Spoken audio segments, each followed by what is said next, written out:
И след като температурите се повишиха, навън е жега, време за нещо студено. Затова хайде да си направим фрапе. Малко с подръчни материали.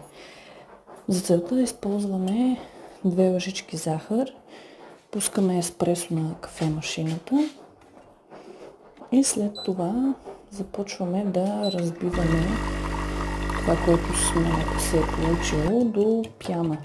Аз използвах телена бъркалка и бърках около 5-10 минути, защото това прекрасно урече го открих след около 2-3 седмици по-късно. Иначе с това урече много ви спестява и по-бързо ще стане, буквално за секунди.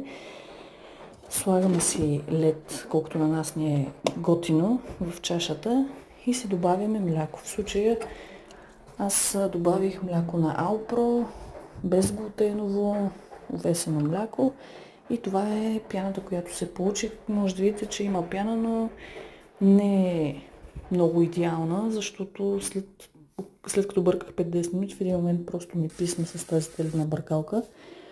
Добавям още малко мляко и сега ще го разбъркаме, естествено с лъжица, защото и сламките ги открихме по-късно, но с подръчни материали.